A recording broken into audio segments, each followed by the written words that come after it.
नमस्कार मंडळी, आज पडत्या पावसात पाहूयात गरमागरम थालीपीठ आणि काळ्या चण्याची उसळ। तुम्हाला ही आवडते का? मला नक्की कमेंटमध्ये सांगा। तर पाहूयात आपण रेसिपी। तर त्यासाठी आपल्याला भरपूर सारा कांदा, कोथिंबीर आणि टोमॅटो लागणार आहे। आपलं नेहमीचं हिरवं वाटण करून घ्यायचे। कांदा बारीक चिरून घ्यायचा, टोमॅटो बारीक चिरून घ्यायचा, कोथिंबीरही। तर आपलं वाटण तयार झालं। आता आपण घेणार 2 वाट्या ज्वारीचं पीठ, 1 वाटी बेसन पीठ, 1 वाटी बाजरीचं पीठ घेणार आहोत आणि ही सगळी पीठं मिक्स करून घेणार आहोत। त्यामध्ये आपण केलेला ठेचा घालणार आहोत। वरून ठेच्यामध्येच मिक्सरच्या भांड्यामध्ये पाणी घेऊन आपण ते पीठ मळून लागेल असं मळून घेणार आहोत। त्यामध्ये भरपूर सारा कांदा चिरलेला, कोथिंबीर घालणार आहोत आणि तीळही थोडेसे घालणार आहोत, जेणेकरून तिळाने स्वाद खूप सुंदर येतो। तर बघा, अशा प्रकारे पीठ मळून घ्यायचे। जास्त पाण्याचा वापर नाही करायचा आहे, थोड्याशा पाण्यामध्येच बघा कसं पीठ मळून झालंय। आता आपण झाकून रेस्ट करूयात।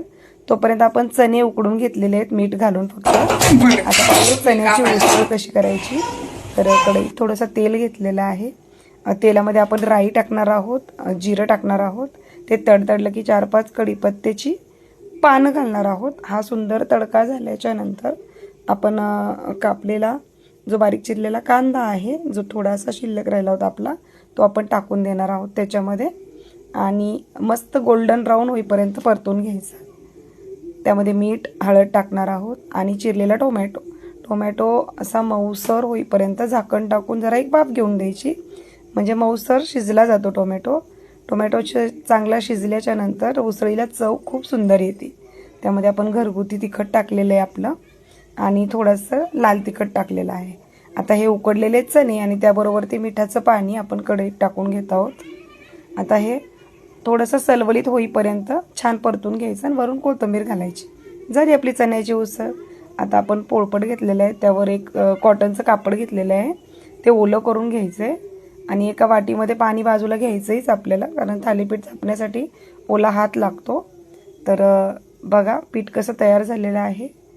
आता एक पिठाचा छोटासा गोळा घेऊया आणि त्याचं पोळपटावरती, त्या ओल्या कपड्यावरती पातळ असं थालीपीठ थापून घेऊया आपण। बघा, एकदम पातळ झालं पाहिजे नाही, जेवढं ते पातळ होणार तेवढं सुंदर थालीपीठ कुरकुरीत लागतं। बघा मी कशी थापतीये, असं हळूहळू स्प्रेड करत राहायचंय।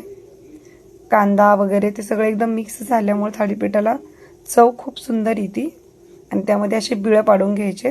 तवा गरम करून तेल गरम झालं की त्यावर असं अलगद थालीपीठ सोडायचं। ते पाण्यामुळे सुटलं जातं, चिकटलं अजिबात जात नाही। आता वरून तेल टाकायचे आणि खरपूस भाजून घ्यायचे।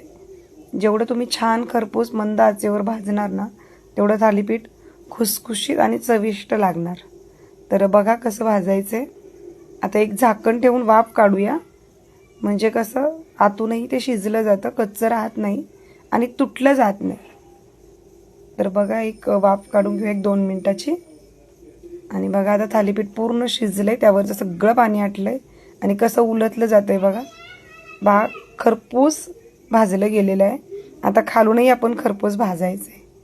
बघा कशी दिसती आपली थाळी, नक्की सांगा। थँक्यू।